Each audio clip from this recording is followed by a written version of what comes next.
I got a text message from one of my friends and a business acquaintance for a long time. And she said, and she used to work, when I used to write songs, she used to work at that publishing company. And she sent me a message and she said, I haven't heard from you in like a year. We gotta have lunch or something. You know, it don't have to be about business. I just want to see you. I just want to talk to you. And I said, you know, I missed you, you know, let's get together. So we set up a lunch. And this is just a couple months after my now manager was telling me, give me 6 months and we'll get something going, you know, just stay here. Just stay here, don't go anywhere. And so we met up to go to lunch, and she said, meet me at Riser House, which she said, I work at this record label now. She gave me the address. I showed up at Riser House, and the building, I mean, they were just moving furniture in. It was that new of a record label. When I walked in to meet her for lunch, my old friend Jennifer Johnson, who signed me to my first publishing deal, is at Riser House, and she's the president of that record label. I play her a couple songs, a few songs that I'd just written, and she was like, wow, this is just, she said, this is a whole different thing. I think you've quote unquote found yourself.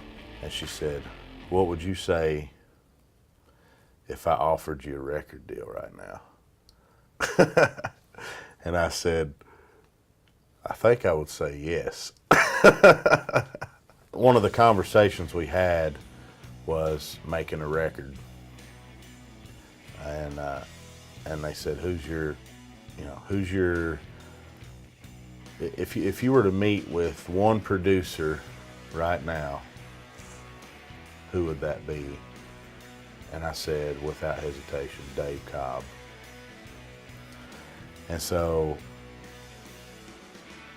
Jennifer said, well, we're gonna make that happen. After a couple months of taking different routes, we ended up getting a meeting with Dave Cobb. And so I played him one song, and he said, man, I would love to produce your record. Just like that. Recording with Dave Cobb was, well, words, there are no words really, but I'm just gonna do the best I can. First off, the very first day that we went in there, it was the old RCA building is where we recorded the record, which is where Waylon Jennings cut all his records, is where Dolly Parton cut Jolene. The list goes on and on of just the ridiculous albums that have been recorded there. I mean, it's just the magic in the walls alone. And we sat around on couches and we talked and drank coffee.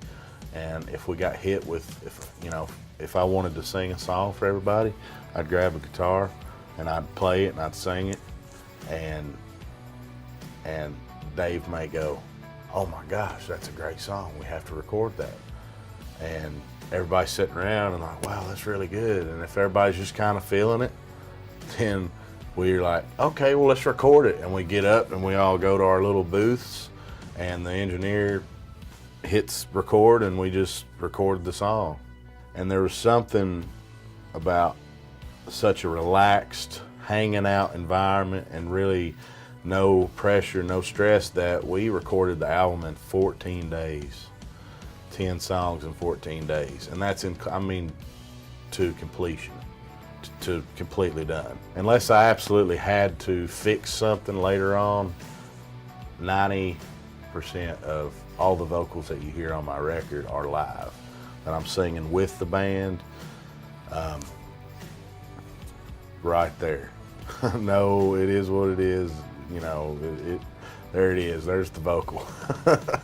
and I actually, there's a certain energy in that you can't get when you go back into a studio and sing something over and over and over and over to a recording.